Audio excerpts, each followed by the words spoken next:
Bangladeshi खेळाडूवरून IPL मध्ये खळबळ, KKR आणि शाहरुख खान टीकेच्या भोवऱ्यात। मुस्तफिजुर रहमानला संघातून काढून टाका, बीसीसीआय कडून केकेआरला सूचना। केकेआरच्या निर्णयामुळे सोशल मीडियावर संतापाची लाट। टीम इंडिया बांगलादेश दौरा करेल का?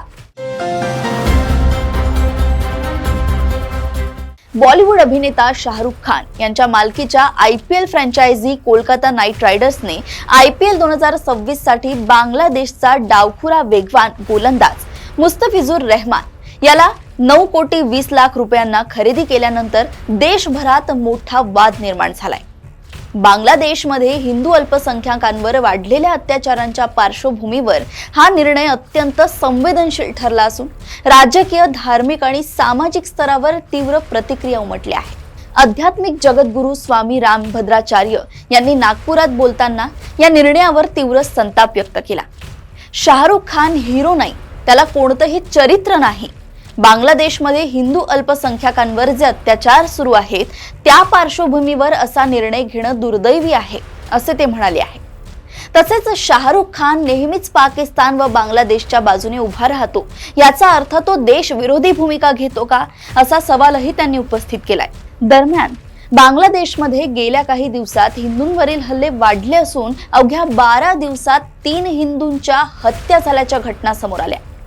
या पार्श्वभूमीवर राज्य अल्पसंख्याक आयोगाचे अध्यक्ष प्यारे खान यांनी बांगलादेशी खेळाडूंना आयपीएल मधून बॅन करण्याची मागणी केली आहे। ज्याप्रमाणे पाकिस्तानी खेळाडूंना आयपीएल मध्ये बंदी घालण्यात आली, त्याचप्रमाणे बांगलादेशी खेळाडूंनाही बॅन करण्यात यावं, अशी मागणी त्यांनी केली। या संदर्भात आपण शाहरुख खान, भारत सरकार आणि आयपीएल समितीला पत्र लिहिणार असल्याचंही त्यांनी सांगितलं। देश प्रथम नंतर सर्व असा संदेश देत शाहरुख खानने एक जबाबदार नागरिक आणि अभिनेता म्हणून भूमिका घ्यावी, असा सल्लाही त्यांनी दिलाय। शिवाय शिवसेनेचे आमदार कृपाल तुमाने यांनीही या निर्णयावर टीका करत बांगलादेशमध्ये हिंदूंवर होत असलेल्या अन्यायाच्या पार्श्वभूमीवर त्यांच्या खेळाडूंना भारतात खेळण्याची परवानगी देणं हे भारतीय हिंदूंवर अन्यायकारक आहे, असे मत व्यक्त केलंय। या प्रकरणात भाजप नेते संगीम सोम यांनी शाहरुख खान यांना थेट गद्दार म्हटले होते, तर अखिल भारतीय हिंदू महासभेच्या नेत्या मीरा राठोड यांनी वादग्रस्त विधान केल्यामुळे वातावरण अधिकच तापलं। वाढत्या निषेधाच्या पार्श्वभूमीवर अखेर भारतीय क्रिकेट कंट्रोल बोर्डाने म्हणजेच बीसीसीआयने या प्रकरणात थेट हस्तक्षेप केलाय। बीसीसीआयचे सचिव देवजीत सैकिया यांनी शनिवारी अधिकृतपणे जाहीर केलंय की सध्याच्या परिस्थितीचा विचार करता बीसीसीआयने केकेआर फ्रँचायझीला बांगलादेश वेगवान गोलंदाज मुस्तफिजुर रहमान याला संघातून मुक्त करण्याचे निर्देश दिले आहेत। तसेच मुस्तफिजुरला वगळल्यानंतर केकेआरला पर्यायी खेळाडू घेण्याची परवानगी देण्यात येईल, असंही त्यांनी स्पष्ट केलंय। विशेष म्हणजे आयपीएल 2026च्या मिनी लिलावात 7 बांगलादेशी खेळाडू सहभागी झाले होते, त्यापैकी फक्त मुस्तफिजुर रहमानलाच खरेदीदार मिळाला होता। चेन्नई सुपर किंग्ज आणि केकेआर यांच्यात त्यांच्यासाठी चुरशीची स्पर्धा झाली होती आणि अखेर केकेआरने 9,20,00,000 रुपयांची मोठी बोली लावत त्याला आपल्या ताफ्यात घेतले होते।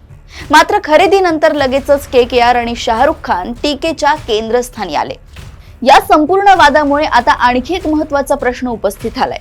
येत्या ऑगस्ट-सप्टेंबर मध्ये होणारी भारत-बांगलादेश यांच्यातील 3 एकदिवसीय आणि 3 T20 सामन्यांची मालिका कायम राहणार की रद्द होणार, याबाबत अनिश्चितता निर्माण झाली आहे।